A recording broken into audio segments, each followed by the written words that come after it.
नमस्कार दोस्तों, स्वागत है आप लोगों का मास्क विद्यापीठ के इस यूट्यूब चैनल पे। तो कैसे हैं आप लोग? आशा करते हैं कि आप लोग अच्छे होंगे एवं अपना पढ़ाई कर रहे होंगे। जैसा कि आप लोगों को पता है जो मैं इस यूट्यूब चैनल पे साइंस पढ़ा रहा हूँ। मैंने आपको पिछले लेक्चर में जो है दर्पण में जो है अवतल दर्पण से किस प्रकार प्रतिबिंब बनता है वो मैंने आपको बता दिया था। तो उसके आगे जो दर्पण का जितना भी दर्पण से रिलेटेड क्वेश्चन है उसको मैं आज कॉन्सेप्ट है उसको मैं आप पूरा करवा दूंगा। यानी कि आज हमारा दर्पण पूरा कंप्लीट हो जाएगा। उसके बाद यानी कि अगले क्लास में मैं आपको प्रकाश का आवर्तन का नियम पढ़ाऊंगा। तो चलिए देखते हैं हमारा क्या क्या बच गया था। तो मैंने आप लोगों को कल जो है वो अवतल दर्पण से प्रतिबिंब किस प्रकार बनता है वो बता दिया था। इसमें मैंने आपको अवतल दर्पण के 6 स्थिति पे रख के मैंने आपको बताया था जो प्रतिबिंब किस प्रकार बनता है। आशा करते हैं कि आप लोग वो लेक्चर देखे होंगे। तो आज हम क्या पढ़ेंगे? आज हम पढ़ेंगे उत्तल दर्पण में प्रतिबिंब किस प्रकार बनता है। किसमें पढ़ेंगे हम? उत्तल दर्पण में प्रतिबिंब, उत्तल दर्पण में प्रतिबिंब का बनना।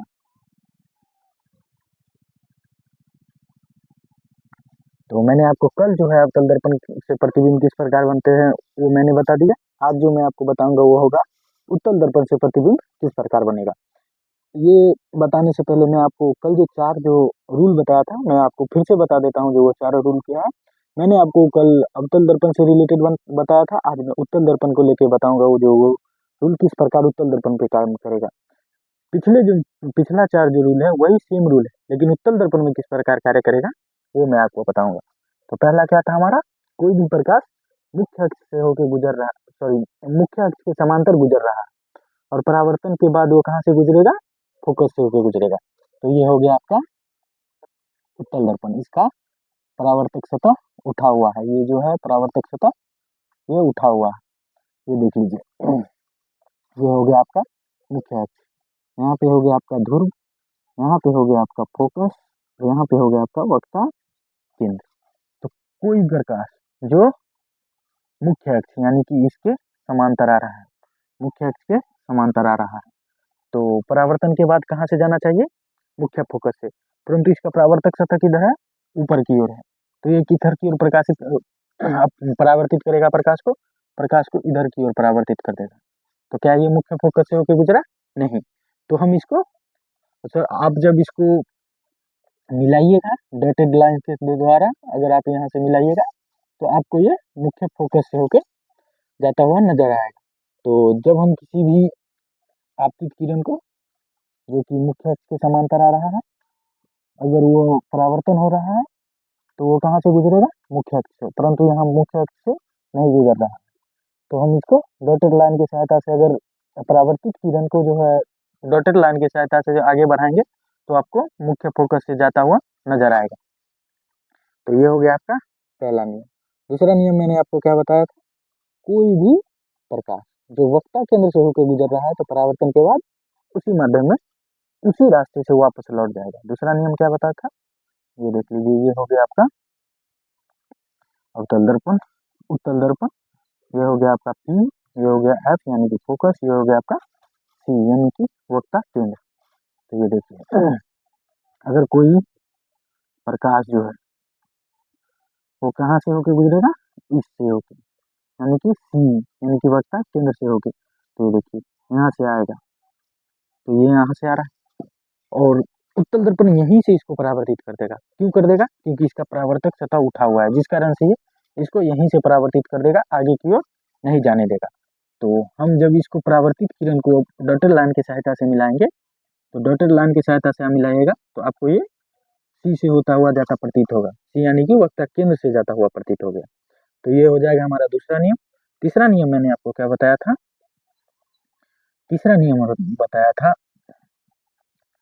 जो अगर कोई आपतित किरण मुख्य फोकस से होकर गुजर रहा है तो परावर्तन के बाद वो मुख्य अक्ष के समांतर हो जाएगा। यानी कि ये देख लीजिए ये कोई प्रकाश है जो मुख्य अक्ष की ओर आ रहा है परंतु यहाँ पे परावर्तक सतह है अवतल का बाहर की ओर, जिस कारण से इसको यहीं से ये मुख्य अक्ष के समांतर मोड़ देगा। कहाँ मोड़ देगा? मुख्य अक्ष के समांतर मोड़ देगा। एवं जब यहाँ से फिर आप इसको डॉटेड लाइन की सहायता से मिलाइएगा तो आपको फिर से ये फोकस से हट जाता हुआ नजर आएगा। सेम इसी प्रकार जो मैंने चौथा रूल आपको बताया था वो क्या था, जो ध्रुव के साथ आपतित किरण का बना कोण ध्रुव के साथ ही परावर्तित किरण के साथ बना कोण दोनों क्या होगा, बराबर होगा। तो ये देख लीजिए, ये हो गया आपका P, ये हो गया आपका F, ये हो गया आपका C। तो अगर कोई किरण आ रहा है, आपतित किरण आ रहा है जो ध्रुव के साथ आई कोण बना रहा है, तो ये परावर्तित किरण भी ध्रुव के साथ जो कोण बनाएगा वो आई नहीं होगा। तो क्या होगा, दोनों कोण आई, इसको आर मान लीजिए, ये कोण आई, ये कोण आर, तो कोण आई और कोण आर दोनों क्या होगा, बराबर होगा। तो मैंने ये चार ही नियम आपको अवतल दर्पण में भी बताया था, लेकिन वहाँ अवतल दर्पण को लेके मैंने आपको बताया था वो किस प्रकार कहाँ से गुजरेगा। मैंने आपको ये उत्तल दर्पण लेके बता दिया, जो अगर कोई आपतित किरण जो है मुख्य अक्ष के समांतर आ रहा है तो किस प्रकार वो फोकस से गुजरेगा। कोई आपतित किरण जो है वक्ता केंद्र से होकर पास कर रहा है तो वो किस प्रकार से पास करेगा। कोई जो है मुख्य फोकस से हो रहा है, गुजर रहा है, तो मुख्य अक्ष के समांतर कैसे होगा। और कोई आपतित किरण मुख्य फोकस ध्रुव के साथ किस प्रकार कोण बनाएगा। तो इसी चार को यूज करके मैं आपको बताऊंगा जो उत्तल दर्पण में प्रतिबिंब किस प्रकार बनता है। उत्तल दर्पण में जो है मुख्यतः दो ही स्थिति पढ़ेंगे। हमने अवतल दर्पण में कितने स्थिति पढ़े थे, हम अवतल दर्पण में जो है 6 स्थिति पढ़े थे। 6 स्थिति क्या क्या था। पहली स्थिति थी जब हम वस्तु को अनंत पे रखते हैं, कहाँ रखते थे, अनंत पे। दूसरी स्थिति कब था, जब हम वस्तु को सी से परे रखते थे, यानी कि सी से पीछे रखते थे। और तीसरी स्थिति क्या था, तीसरी स्थिति था जब हम वस्तु को सी पर रखते थे। और चौथी स्थिति थी जब हम वस्तु को सी एवं एफ के बीच रखते थे, कहाँ रखते थे, सी एवं एफ के बीच। और पांचवी स्थिति थी जब हम वस्तु को एफ पे रखते थे। और छठी स्थिति थी जब हम वस्तु को पी एवं एफ के बीच में रखते थे। तो ये जो छठी स्थिति थी जब हम वस्तु को, ये हो गया आपका अवतल दर्पण, ये था पी आपका, सर ये था पी, ये था आपका एफ और ये था सी। तो ये इससे पिछली जितनी भी 5 स्थिति थी इसमें वस्तु का प्रतिबिंब आपका कैसा बन रहा था, वस्तु का प्रतिबिंब जो था वो वास्तविक उल्टा बन रहा था। केवल अवतल दर्पण में केवल एक ही स्थिति है, जब वस्तु को P एवं F के बीच रख रहे हैं तब हमारा प्रतिबिंब कैसा बन रहा था, आभासी एवं सीधा, आभासी एवं सीधा। कब बन रहा था आभासी एवं सीधा, जब वस्तु को हम P एवं F के बीच रख रहे थे। तो चलिए देखते हैं हम उत्तल दर्पण में किस प्रकार दोनों की स्थिति को पढ़ेंगे। यानी कि पहली स्थिति होगी हमारा जब हम, तो पहली स्थिति है हमारा जब वस्तु अनंत पर हो। कहाँ हो वस्तु, अनंत पर हो। तो चलिए देखते हैं जब हमारा वस्तु अनंत पे होगा तो प्रतिबिंब किस प्रकार बनेगा। ये हो गया आपका, सॉरी, ये हो गया आपका उत्तल दर्पण। कैसा दर्पण हो गया आपका, ये उत्तल दर्पण। ये हो गया आपका मुख्य अक्ष, और ये हो गया आपका पी, ये हो गया आपका एफ और ये हो गया आपका सी। पी यानी कि ध्रुव, ये हो गया आपका मुख्य फोकस और ये हो गया आपका वक्ता केंद्र। तो वस्तु मान लीजिए इन्फिनिटी पे है और वस्तु से आपतित किरण आ रही है। कैसी है आपतित किरण, मुख्य अक्ष के समांतर है। और ये आपतित किरण एक यहाँ से आ रही है, दोनों क्या है, मुख्य अक्ष के समांतर है। तो परावर्तन के बाद इसको कहाँ से जाना चाहिए था, मुख्य फोकस से। कहाँ से, मुख्य फोकस से। परंतु वस्तु अवतल दर्पण के कारण ये उत्तल दर्पण इसको यहीं से नीचे की ओर अपवर्त परावर्तित कर देगी और इसको ऊपर की ओर परावर्तित कर देगी। जब परावर्तित किरण को हम डॉटेड लाइन की सहायता से मिलाएंगे तब आपको जो है ये मुख्य फोकस पे जाता हुआ नजर आएगा। ये देख लीजिए, जब भी आप कहीं पे देखिएगा जो डॉटेड लाइन दिया गया है तो वहां पे प्रतिबिंब जो बनेगा वो आपका होगा आभासी एवं सीधा। तो उत्तल दर्पण में जो है हमेशा प्रतिबिंब कैसा बनता है, उत्तल दर्पण में हमेशा प्रतिबिंब आभासी एवं सीधा बनता है। कैसा बनता है, आभासी एवं सीधा। अगर पूछे उत्तल दर्पण में प्रतिबिंब कैसा बनता है, आभासी एवं सीधा, चाहे वस्तु इन्फिनिटी पे हो, चाहे पी यानी कि ध्रुव और अनंत के बीच हो। तो ये देखिए, जब ये मुख्य अक्ष के समांतर आ रहा है, तो परावर्तन के बाद ये मुख्य फोकस पे आपको जाता हुआ नजर आ रहा है डॉटेड लाइन की सहायता से। तो इसकी स्थिति क्या हो जाएगी? प्रतिबिंब की स्थिति, प्रतिबिंब की स्थिति कहाँ होगी? फोकस पर एवं दर्पण के पीछे, दर्पण के पीछे। दर्पण के पीछे क्यों? क्योंकि ये देख लीजिए, किसी भी दर्पण में देखिएगा जो रंगा हुआ पार्ट होता है वह पीछे की ओर ही होता है, और प्रतिबिंब आपका कहाँ बन रहा है? रंगा हुआ पार्ट की तरफ। तो दर्पण प्रतिबिंब की स्थिति कहाँ होगी? पीछे की ओर होगी। और प्रतिबिंब का आकार कैसा है? तो आपको देखने से भी लग रहा हो, जो आकार बिंदु आकार का है। कैसा है? बिंदु आकार का, या छोटा आप कह सकते हैं, छोटा ही नहीं बहुत छोटा कह सकते हैं। और इसकी प्रतिबिंब की प्रकृति के बारे में बात किया जाए, जो प्रकृति कैसी है, तो प्रकृति जो है वो है आभासी एवं सीधा। कैसा है? आभासी एवं सीधा। तो ये हो गया आपका पहली स्थिति, जब वस्तु को अनंत पे रखेंगे। वस्तु को जो हम अनंत पे रखते हैं तब हमारा प्रतिबिंब की स्थिति कहाँ पे होती है? फोकस पे एवं दर्पण के पीछे। और जब तब वस्तु प्रतिबिंब का आकार कैसा होता है? प्रतिबिंब का आकार होता है बिंदु के आकार का एवं छोटा। और प्रतिबिंब की प्रकृति कैसी होती है? प्रतिबिंब की प्रकृति आभासी होती है एवं सीधा होती है। तो हमने ये एक पढ़ लिया, यानी कि पहली स्थिति पढ़ ली। एवं हमारा जो है उत्तल दर्पण का दूसरा यानी कि लास्ट ही स्थिति है, जो कि है जब हम वस्तु को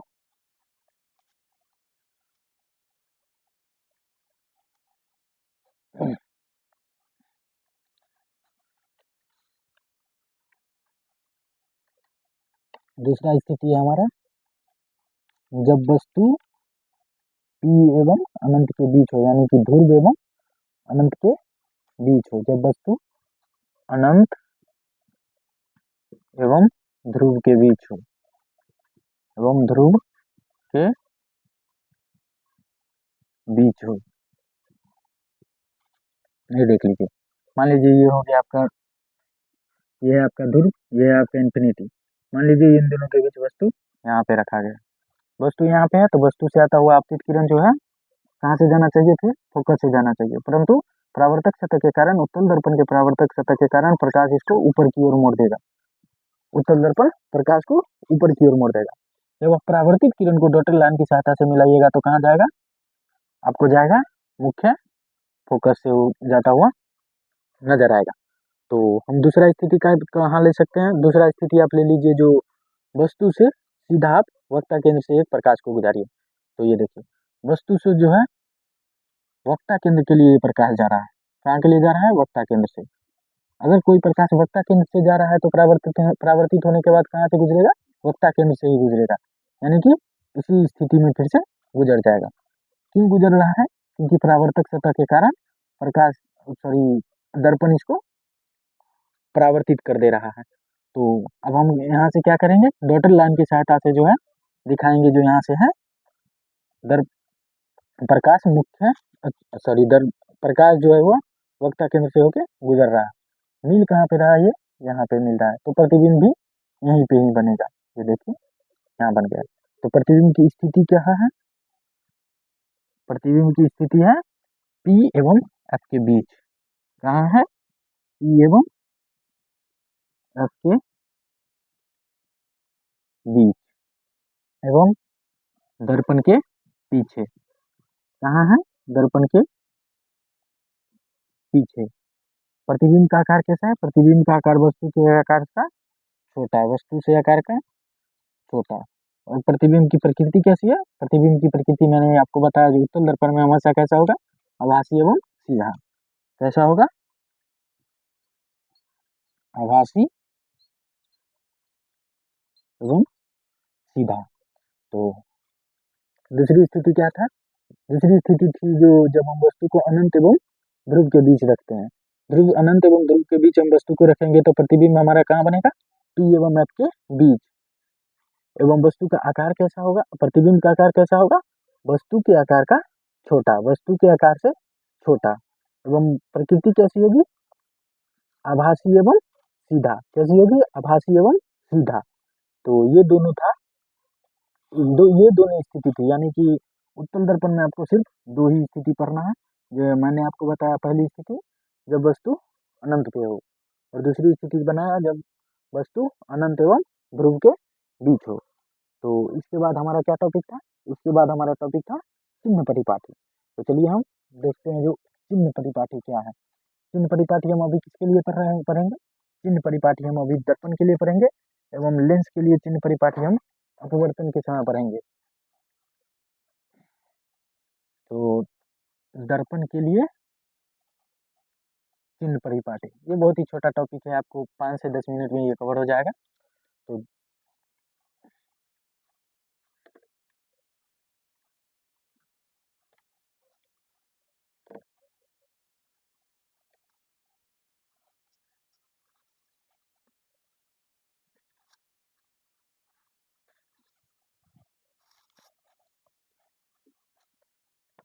क्या है हमारा टॉपिक?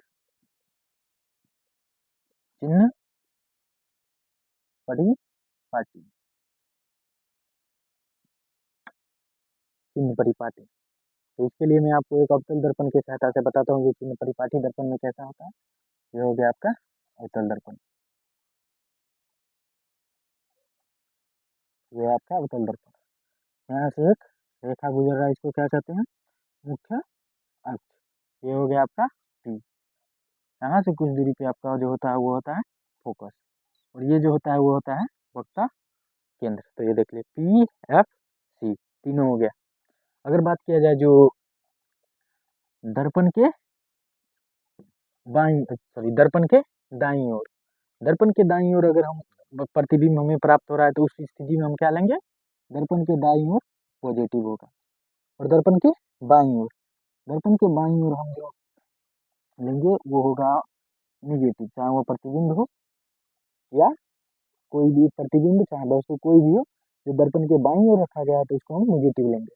और दर्पण के बाईं ओर तो आपको सिर्फ प्रतिबिंब ही प्राप्त होगा, तो प्रतिबिंब इस स्थिति में हम कैसा लेंगे? पॉजिटिव लेंगे। एवं मुख्य अक्ष से ऊपर की ओर, मुख्य अक्ष से ऊपर की ओर अगर कोई भी वस्तु जा रहा है तो उसको हम कैसे लेंगे? उसको हम पॉजिटिव लेंगे। और मुख्य अक्ष से नीचे की ओर है तो उसको हम कैसा लेंगे? उसको हम निगेटिव लेंगे। तो चिन्ह परिपाटी मात्र इतना ही था। तो क्या है चिन्ह परिपाटी?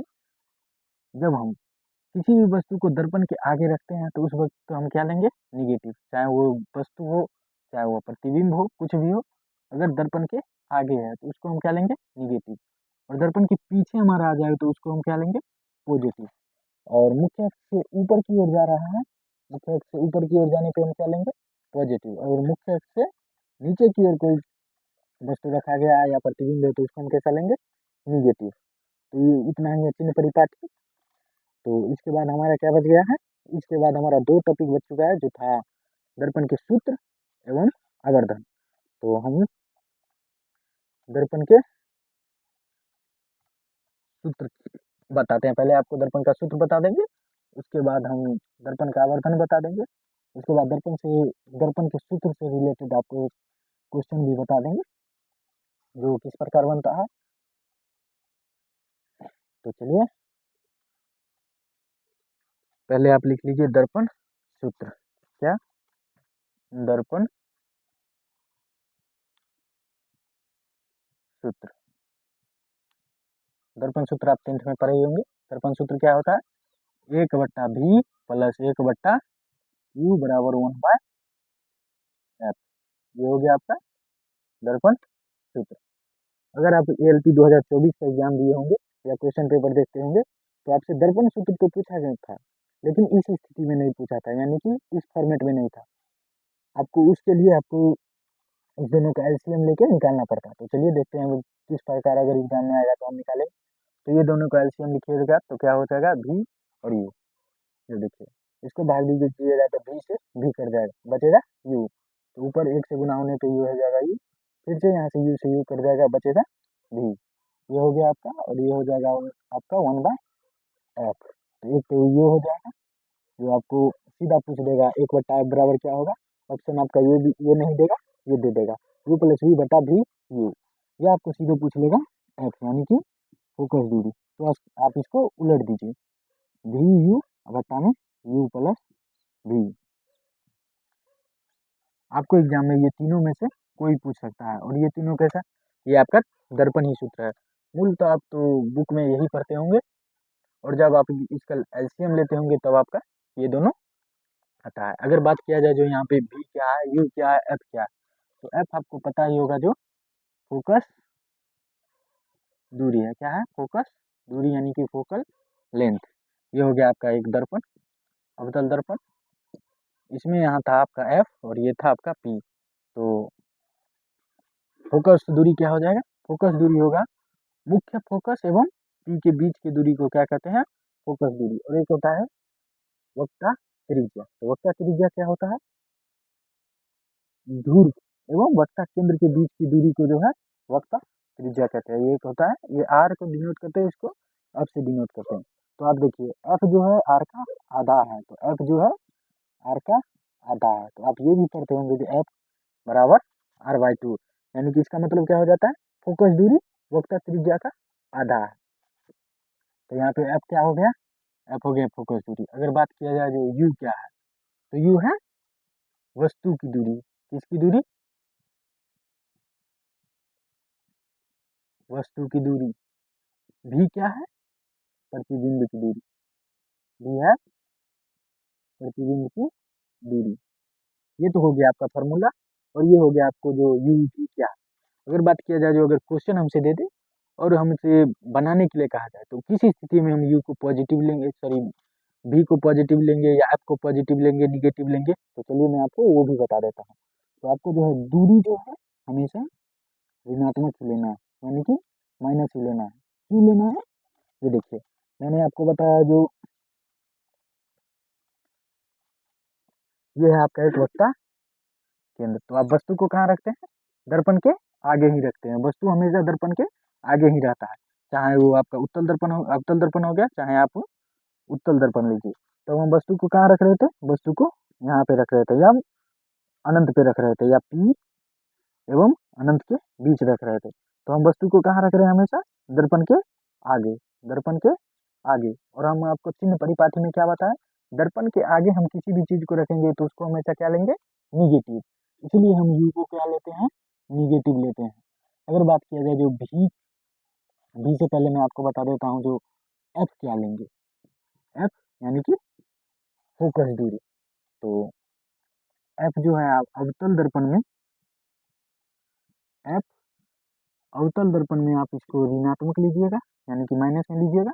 और उत्तल दर्पण में जो है इसको आप प्लस में लीजिएगा, यानी कि पॉजिटिव लीजिएगा। तो एफ हम अवतल दर्पण में निगेटिव क्यों लेते हैं, उत्तल दर्पण में पॉजिटिव क्यों लेते हैं, चलिए मैं आपको बताता हूँ। तो आपको फिर से मैं दर्पण की सहायता से बताऊंगा जो ये दोनों को माइनस या प्लस क्यों लेते हैं। ये देखिए ये हो गया आपका अवतल दर्पण, ये हो गया आपका ये हो गया आपका पी, ये हो गया आपका एफ, ये हो गया आपका सी। तो ये देखिए एफ को हम कहाँ रख रहे हैं? अभी दर्पण के आगे। किसमें? अवतल दर्पण में। कहाँ रख रहे हैं? दर्पण के आगे। चिन्ह परिपाटी में हम आपको क्या बताएंगे? बताए थे जो दर्पण के आगे अगर कोई भी चीज है तो उसको हम क्या लेंगे? ऋणात्मक। और आप देखिए उत्तल दर्पण में हो गया आपका,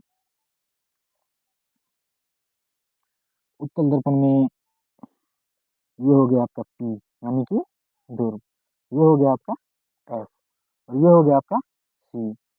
तो देखिए एफ को हम अभी कहाँ रख रहे हैं? दर्पण के पीछे। ये देखिए रंगीन साइड जो होता है वो हमेशा दर्पण के पीछे ही होता है। तो ये देखिए ये दर्पण के आगे है तो इसको हम ऋणात्मक लेंगे, ये दर्पण के पीछे है तो इसको हम पॉजिटिव लेंगे, इसलिए हम आपको पॉजिटिव लेते हैं। तो उत्तल दर्पण में एफ को पॉजिटिव एवं उत्तल दर्पण में एफ को निगेटिव क्यों लेते हैं, ये मैंने आपको बता दिया। आशा करते हैं कि आपको ये समझ भी आया होगा। तो अगर आप बात किया जाए जो, अगर ये सब निकालने के बाद हमारा भी जो है अगर निगेटिव आ जाए, यू जो है हमारा पॉजिटिव आ जाए, तब हमारे प्रतिबिंब की स्थिति क्या होती है? तो अगर आपका, सॉरी भी यहाँ पे दोनों ही भी ही होगा। भी क्या है हमारा? प्रतिबिंब की दूरी है। यू था वस्तु की दूरी, भी था प्रतिबिंब की दूरी। अगर प्रतिबिंब की दूरी हमारा ऋणात्मक में आ रहा है तो वह प्रतिबिंब कैसा होगा? वास्तविक एवं उल्टा। कैसा होगा? वास्तविक एवं उल्टा। अगर भी हमारा पॉजिटिव में आ रहा है तो वो कैसा होगा प्रतिबिंब? वो प्रतिबिंब होगा हमारा आभासी सीधा। आभासी की जगह पे आप यहाँ पे काल्पनिक भी लिख सकते हैं। हालांकि एनसीईआरटी में आभासी ही लिखा रहता है, इसलिए आभासी को प्रीफर कीजिएगा। काल्पनिक भी हो सकता है, आभासी या काल्पनिक एवं सीधा। तो मैंने आपको बताया जो यू को निगेटिव क्यों लेते हैं, एफ को निगेटिव अवतल दर्पण में एफ को निगेटिव क्यों लेते हैं, उत्तल दर्पण में आपको पॉजिटिव क्यों लेते हैं, मैंने आपको वो भी बता दिया। और भी अगर ऋणात्मक आएगा तो वह वास्तविक एवं उल्टा होगा, भी अगर पॉजिटिव आता है तो वह आभासी एवं सीधा होगा। तो इसके बाद हमारा एक लास्ट टॉपिक बच जाता है, वो है हमारा आवर्धन। क्या है? आवर्धन। इसको हम एम से डिनोट करते हैं। आवर्धन क्या बताता है? आवर्धन हमें बताता है जो प्रतिबिंब वस्तु का कितना गुना, वस्तु का कितना गुना है। आवर्धन हमको यही बताता है जो प्रतिबिंब जो है वस्तु का कितना गुना। तो प्रतिबिंब क्या, तो आवर्धन क्या होगा? एम हो जाएगा हाइट ऑफ इमेज बटा में हाइट ऑफ ऑब्जेक्ट। इमेज यानी कि प्रतिबिंब की ऊंचाई। प्रतिबिंब की ऊंचाई हमें कैसे लेते हैं?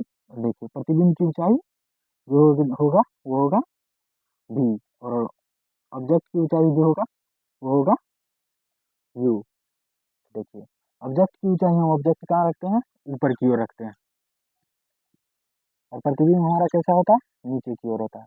तो इसलिए हम यहाँ पे भी को निगेटिव लेंगे, यू को पॉजिटिव लेंगे। तो हमारा आवर्धन का मान, आवर्धन का फॉर्मूला क्या होता है? माइनस बी बाई यू, या हाइट ऑफ इमेज बटा में हाइट ऑफ ऑब्जेक्ट, ये माइनस में हो जाएगा। तो यहाँ पे भी क्या है? प्रतिबिंब की ऊंचाई। किसकी ऊंचाई? प्रतिबिंब की ऊंचाई। यू क्या है? वस्तु की ऊंचाई, वस्तु की ऊंचाई यानी कि हाइट ऑफ ऑब्जेक्ट। तो ये था आपका दर्पण सूत्र, ये था आपका आवर्धन। आवर्धन में हाँ एक और बात होता है, जो अगर आवर्धन का मान एक के बराबर हो जाए, आवर्धन यानी कि एक बराबर है, तो वस्तु की ऊंचाई प्रतिबिंब की ऊंचाई दोनों क्या है? बराबर। अगर m का मान एक से बड़ा हो जाए तो प्रतिबिंब की ऊंचाई जो है, प्रतिबिंब की ऊंचाई वस्तु से बड़ा है। और m का मान एक से छोटा हो जाए तो वो कब हो जाएगा? जब एक से छोटा होने पे ये एक से छोटा है तो प्रतिबिंब का आकार कैसा हो जाएगा? वस्तु से छोटा। जब एक के बराबर है तो बराबर, एक से बड़ा है तो बड़ा, और एक से छोटा है तो छोटा। तो ये था दर्पण से रिलेटेड पूरा कॉन्सेप्ट।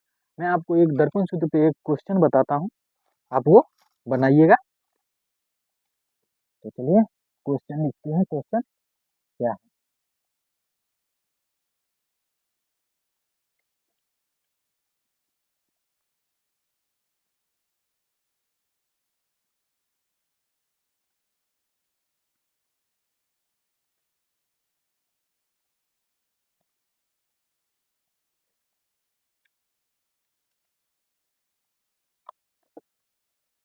क्वेश्चन है हमारा, एक वस्तु को, एक वस्तु को अवतल दर्पण से, अवतल दर्पण से 6 सेंटीमीटर दूरी पर रखा जाता है, और फोकस दूरी, और इसका फोकस दूरी कितना है? फोकस दूरी 10 सेंटीमीटर है। तो प्रतिबिंब की दूरी, तो प्रतिबिंब की दूरी एवं प्रकृति बताएं। प्रकृति बताएं। तो ये देखिए आपका,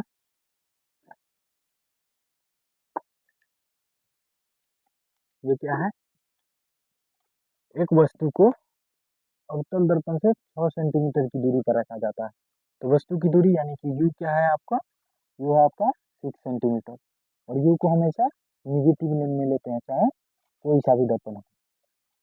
और हमारा क्या पूछा उसके बाद क्या बता रहा है, फोकस दूरी 10 सेंटीमीटर है, यानी कि फोकस दूरी 10 सेंटीमीटर है। फोकस दूरी को हम क्या लेंगे, पॉजिटिव या निगेटिव। तो हम देखेंगे कि जो दर्पण कैसा है, दर्पण हमारा कैसा है, अवतल दर्पण। अवतल दर्पण में फोकस दूरी कैसा होता है, पॉजिटिव। अवतल दर्पण में फोकस दूरी पॉजिटिव। इसके बाद हमें पूछ रहा है प्रतिबिंब की दूरी, यानी कि हमारा भी का मान पूछ रहा है। तो दर्पण का फॉर्मूला क्या होता है, 1/v प्लस 1/u बराबर 1/f। 1/v हमको तो निकालना ही है। 1/u का मान क्या है, -6, यानी कि यहाँ पे 1/6 रखिएगा तो ये प्लस को माइनस ही कर देगा, तो इसलिए यहाँ पे डायरेक्ट रखिए 1/v माइनस 1/6 और 1/f, यानी कि 1 सॉरी यहाँ अवतल दर्पण है तो फोकस दूरी ऋणात्मक होगा, तो यहाँ रखिए -10। तो यहाँ से हो जाएगा 1/v, इधर माइनस है उधर जाएगा बराबर के उधर, तो प्लस -1/10 प्लस 1/6, दोनों का लघुत्तम कितना हो जाएगा, दोनों का लघुत्तम हो जाएगा 30। तो ये हो गया -30 प्लस 5, तो 5 में से 3 गया, कितना बचा 2, तो 2/30, ये क्या हो गया 1/v का मान। बहुत सारे लोग अगर पूछा जाता है जो वस्तु की दूरी कितना है तो 2/3 ऑप्शन में रहता है वही मार देते हैं, परंतु ये देखिए जो यह उल्टा है, 1/v है। भी निकालने के लिए आप जो क्या करेंगे, इसको उलट दीजिए, यानी कि 30 बट्टा में 2 यानी कि 15 सेंटीमीटर। भी का मान क्या होगा 15, ये क्या आ रहा है पॉजिटिव, पॉजिटिव आ रहा है। तो पॉजिटिव में कैसा होता है, पॉजिटिव में प्रतिबिंब कैसा होता है आप याद कीजिए, पॉजिटिव में जो होता है वो होता है आपका आभासी एवं सीधा।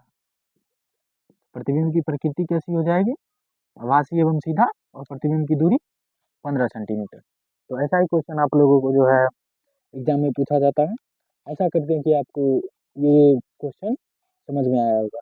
आपको पीडीएफ में एक नया क्वेश्चन दिया जाएगा, उसका सोल्यूशन भी होगा, हालांकि आप उसको पहले बनाइएगा, उसके बाद उसका सोल्यूशन देख लीजिएगा।